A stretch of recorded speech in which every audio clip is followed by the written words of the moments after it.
Audiences prefer perfection over connection. Hey, folks. Hope you guys are having a great day. Please check the description box down below. You can find a link to my music-only channel. No talking, just music, live performances. In fact, there's a lot of live performances there, which has a lot to do with what I'm going to talk about today, which is artistic integrity, artistic honesty, let's say. And the specific springboard is fake guitar videos, which this is a controversy that's been percolating through my YouTube feed for quite some time. I saw a couple videos last night while I was working out that you can check out. One was by Adam Neely. It's called The Ethics of Fake Guitar. Another one was a shorter video by Rick Beato where he mentioned that he did have, I guess, an infamous person named Giacomo something, some Italian guitar player. He interviewed him, but he couldn't publish the interview because the guy couldn't play guitar because his videos were all mimed. They were all fake. So there's a controversy about him getting caught doing that and also ripping off other people's solos. I don't actually watch any of this short form shred music stuff. I don't watch the Instagram reels of people shredding guitar in their bedroom and having it be fake. Rather, I see percolating through people reacting to the fact that they're all fake. And I don't not watch them because they are fake, but because they, even if they weren't fake, they really wouldn't interest me. I don't see anything interesting in these videos when I come across them. In terms of being impressed by the virtuosity of a player, that ship is long sailed. I have already been there and already seen the best playing that I can think of, right? Let's go 30 years back. I've seen Yngwie Malmsteen, right? We've seen his concert videos of Steve Vai and, I've seen John Petrucci. I've seen Dragon Force. I've seen all of the guys that you think of as like the impressive guitar players of the late 20th century and early 21st century.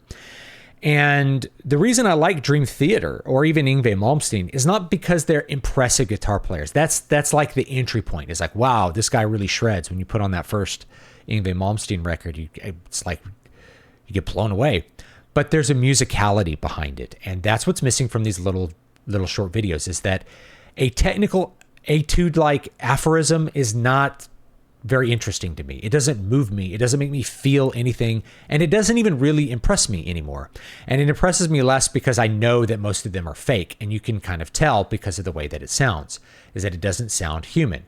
Whereas if you listen to, Yngwie Malmsteen, you're going to hear lots of little artifacts of a human playing the guitar, little string noises and things like that. There's lots of things that even though he's this pinnacle of an electric guitar player, he doesn't play with like absolute perfection of completely clean sound all the time. That's just not human. And in fact, he improvises a lot, and that's part of what makes his music so interesting, either to listen to or to see live.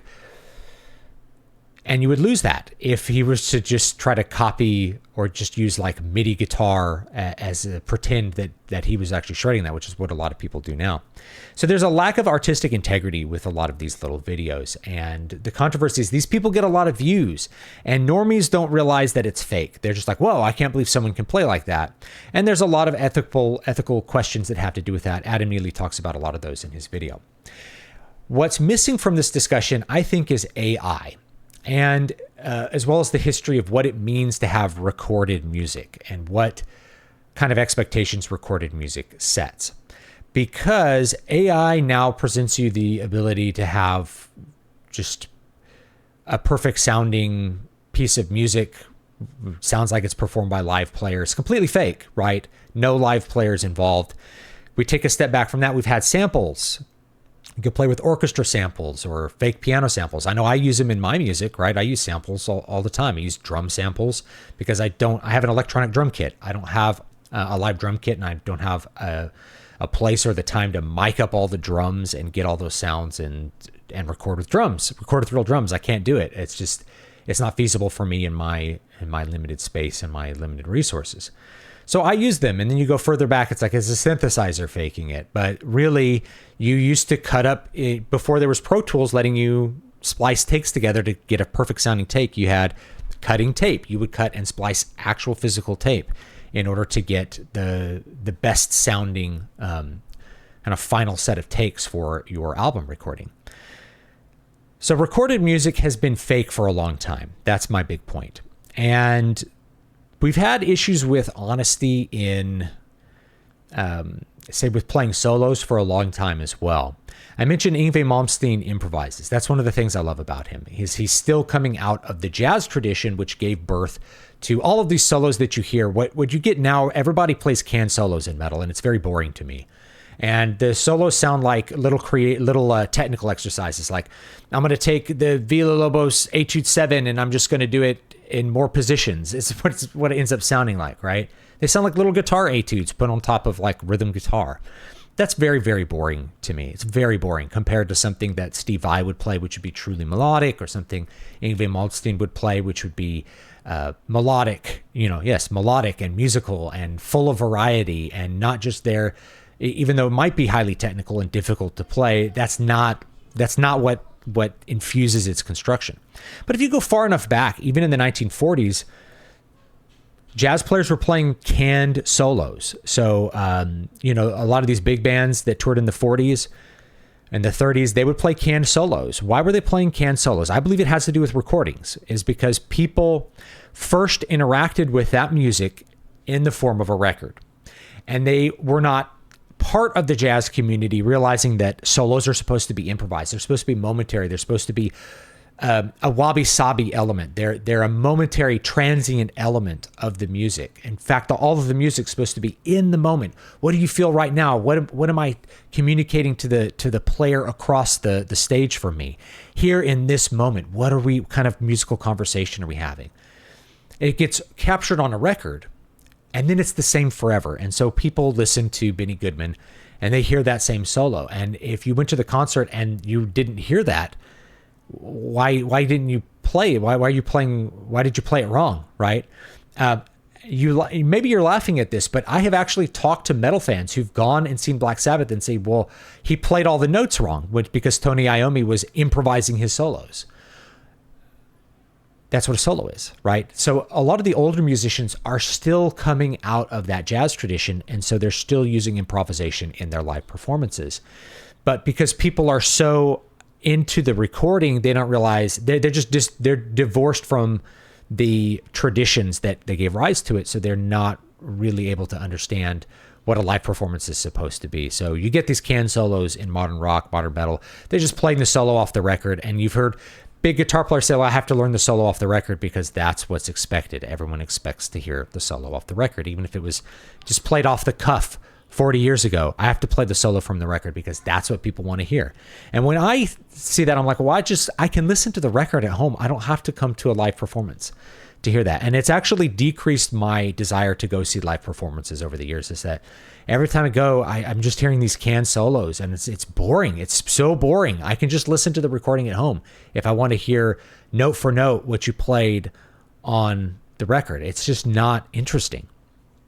But we had canned solos in the 40s, going way back. And you can occasionally, if you can dig up alternate takes of some of these jazz classics, you find that the solo that they play in the alternate take is really similar to the solo they play in the final take, meaning they had worked out parts of that solo ahead of time. They had an idea before they played that solo what kind of things they wanted to put in that solo.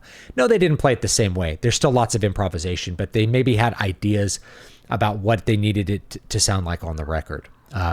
That's not universal, but you could find it time to time if you can dig up alternate takes, which these record companies will occasionally put out the alternate takes, so you can hear other solos, which I think is a really interesting thing, right? Even though it wasn't the version that the artist wanted to put on the record, it wasn't as good as it could be.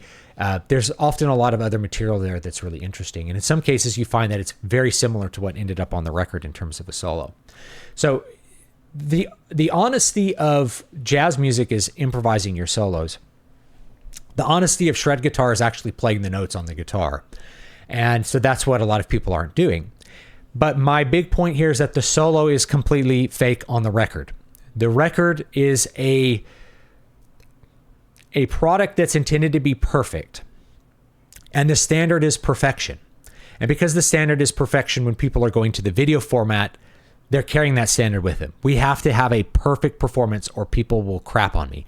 And I will tell you the truth is that people will crap on you. I learned this 10 years ago when I put up a bunch of, off the cuff performances on YouTube. A lot of them were really good, but I took a lot of them down because I just got so much hate from the classical guitar community because there was a buzz note here or I rushed some section of this. This is from people who never gig, by the way. They have no repertoire.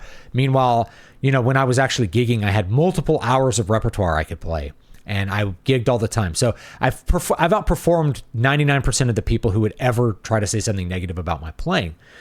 They just have no clue about what it means to play live, and they don't even know what the hell they're talking about when it comes to like perfect performances, because their standard is the recording. They listen to a recording of some classical guitar player and it's 15 takes deep, or it is, assembled out of multiple takes in order to sound very perfect. And that's not real. They go and they see the person live, and you could find this on, it's why I really hate the classical guitar community the online version of the classical guitar community. And honestly, the physical version of it is pretty bad as well. But I really intensely dislike it because it's a bunch of little ankle biting people who have no experience and don't really gig and don't really do anything. They never made money in music, trying to tear each other down and trying to imagine this like unachievable standard, I guess, of classical guitar playing. One of the things that will happen is that you'll see that people hate Elliot Fisk because someone whips out their phone and records Elliot Fisk at a concert, and he's like sight reading something and he makes mistakes, or he breaks the sound of his guitar because he just plays really loud. And people hate him. People hate Elliot Fisk. And I've met Elliot Fisk. I like Elliot Fisk. I love his playing. I think he's an incredibly expressive player. And he's never boring. He always is going to deliver something really profoundly emotional with his playing. He doesn't care about breaking the sound of the guitar, getting that buzz when he really hits a bass note. He leans into it, and it's great. I remember seeing Elliot Fisk in concert maybe 20 years ago at this point, and he came out, he got his guitar out, he got on a riser, and someone came out and put a microphone in front of the guitar, and he stopped, moved the microphone away. He said, get rid of this microphone. He didn't want a microphone in front of his guitar in this big hall. Why? Because that's not the sound of the guitar. The guitar to your ears, that's what he wanted. And he blasted. He played loud and filled up that hall with a classical guitar. I have a very loud classical guitar, and one of the things I really loved about that guitar is just how much projection it has in a concert hall. Is that people will say, my ears actually hurt from listening to your playing if I'm too close because it's such a loud guitar, which most people don't think of with acoustic guitars. But this classical guitar, especially classical guitars, this one's very loud. And I remember that because that was the whole point.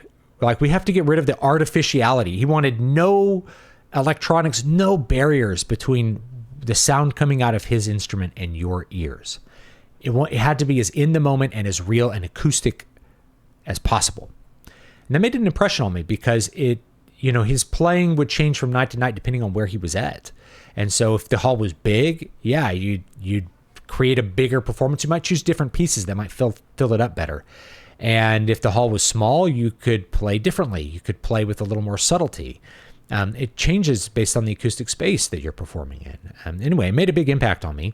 And I have kind of pursued that since I was an undergraduate, is really thinking about this ethos of it being real. Because recording technology was really blowing up in the early 2000s. I remember recording a friend of mine, a violin player. He needed to record something, and he just couldn't get this passage like clean. He's like, it's not clean enough because I need to go practice before. I'm like, no. Let's just take it down to about 100 BPM. Just play this passage a little slower and I'll take care of it, right? So we recorded it. He played it super clean, and then we sped it up just a little bit to match the regular tempo. And then I played it back. He's like, what did you do? I'm like, I just shrank the sample a little bit. I just time shifted the sample. I shrank it a little bit to match the tempo of the rest of the piece. He's like, this is cheating. It's like, yeah, but you want a perfect sounding recording, because if there's mistakes on the recording, people will think you suck. So we do the perfect recording. Now is that dishonest? Yeah, it's dishonest. But what's the expectation of the audience? Perfection, not connection. That's my big point. That's why I led with this video, is that the audience, because of the ubiquitousness of recordings, which sound perfect, which are pulled out of multiple takes or stitched together, and now in the digital age, they're completely fake. Yes, there's a person playing those notes, but not in that sequence in one take, right? It's not a live performance. It sounds like somebody performing live. There's sound occurring over time, but it's not live. It's fake.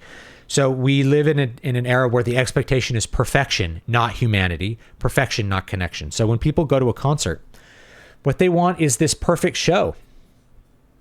They want the equivalent of a CD, but with people smelling bad around them, I guess. They want perfection, not connection. I think that's the general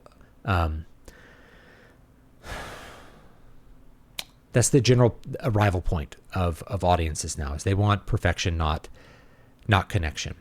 And I think as people have gone to fewer and fewer live performances, it used to be you could see live music every week. People were seeing live music at the bar or out. Live music has become rarer. And as it becomes rarer, the standards actually get higher because people are more used to hearing recorded music that is flawless. So what does this have to do with AI? Well, AI can produce as many flawless recordings as you want. So the idea of I need to fake it. We're past the point where like AI can just fake whatever you want. AI can make it so it doesn't have any real mistakes. If you want a perfect sounding record, you could just have AI do it. So the question is, what is going to be most human? Well, that's what I did with my music channel, which you could find linked in the description box. Is I decided I was going to humanize the digital rather than digitizing human things, making fake things that seem human. I want to make fully human things using digital tools and processes. So you can find my improvisational music there. It's all performed live. So anything with the number at the beginning, 97 askew. I just put up another one, which I haven't published yet.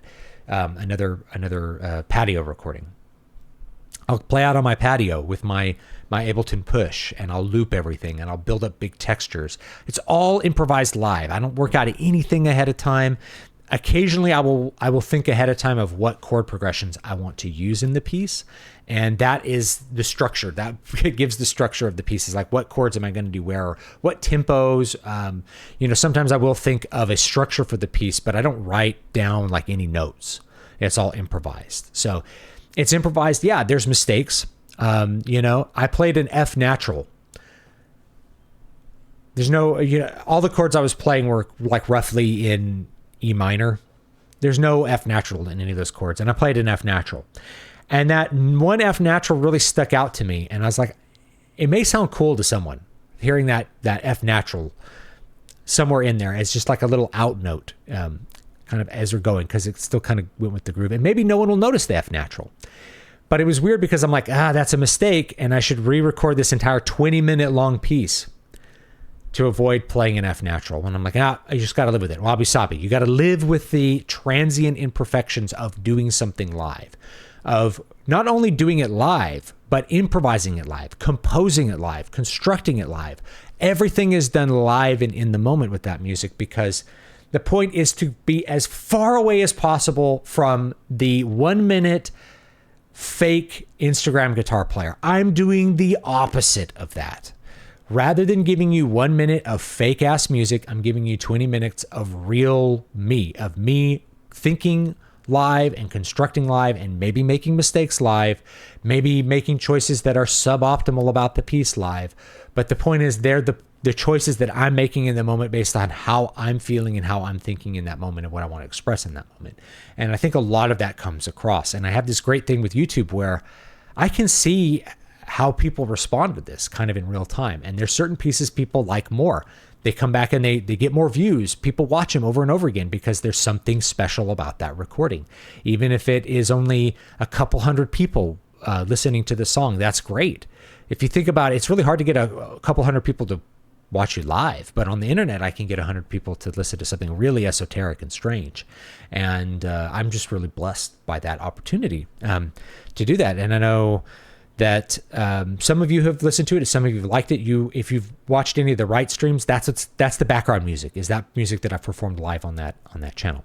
So the point is to go the opposite direction. Let's make it as opposite of those Instagram guitar players as possible, right? Any shredding that I do, mistakes and all, that's live and it's real. And I leave the mistakes on there because that's part of what made the performance human. That's what made the performance human. And if I'm cleaning anything up after the fact, it's usually going to be like technical issues, like the EQ is not good, right? Like I need to, we need to run a compressor on it to make it a little bit louder, or like there's like an error with some loop triggering in a weird place, and it's recorded in a DAW, and I'll just take out that extra piece, so that it's not clouding up what I was actually doing. So there's not any like deep editing that I do where I'm like re-recording parts or anything like that. It's mostly, this mic is peaking, so we'll clean that up. It's mostly fixing little things like that, if I do anything at all. And I'm thinking there's only been like one piece that I've done anything like that too, and I think it was this hour-long rain piece where I just did more precise stuff with like EQ on each little channel and things like that. But the point is, it's live. It's me actually playing. It's not, and the mistakes are there, right? It's not quantized. It's not any of that stuff. It's the opposite of those things. And that's where I hope more people will go. But my expectation is that they won't, because people prefer perfection over connection. Is that people are used to the sterile, highly quantized, metronomic, fake performances that we've had for 20 plus years. And maybe there'll be a turnaround for people wanting really more authentic music with rubato, for example. I don't know though. So I think the current audience expectation is towards that sound of perfection rather than something that is deep and meaningful. But I'm doing my best to do the opposite of that. And in the world of AI, if you want real artistry, you have to do it live. That's all there is to it. And the way that you know what I'm doing is live is you're going to hear the mistakes. And you should live with them and like them. Right? Stray brushstrokes on the masterworks from the 15th century. You can find those as well. One of the great things about working with ink as an artist too is a lot of times mistakes, you just have to live with things that are slightly imperfect. And I think really the perfect is in a lot of cases the enemy of the good. That this recording that you hear now might be really perfect, but if it's not moving, if it sounds sterile, if it's overly compressed, overly maximized, all the stuff that takes the dynamics and the artistry out of the music, it becomes boring. It becomes really boring. You just don't want to listen to it after a while. So I'm trying to do the opposite of that. Anyway, let me know your thoughts down below on fake guitar and that kind of stuff. I don't watch a whole lot of guitar content or music content. Just so people are, I do watch Rick Beato because he interviews artists that I find really interesting, and because he's a musician, he asks really good questions. So him interviewing David Gilmour, which people say that my playing reminds him of David Gilmour, which I love because I love his playing, so I appreciate that. He asked the things that no one else would ask David Gilmour because they're not musicians. They're music listeners, not music players. So I like his interviews, and I like Phil McKnight's channel because it's a gear channel. It's just really nerdy stuff about guitar, and I like to stay appraised of what's going on in the guitar world, even though I don't really need to buy new guitars. I have great guitars already. I don't really need to buy more stuff for the arsenal, but I like to know kind of what's out there, know about pedals or any kind of technology. You see me use the Ableton Push. That is a huge and amazing piece of technology that has allowed me to humanize the digital, to take a digital tool and to make human performances with it. I really love it. And I really love the ability and the opportunity to do that kind of thing. But we have to be real that most studio performances, they're fake. Let me know what you think. I'll see you all next time. And please do check out the Patreon below as well.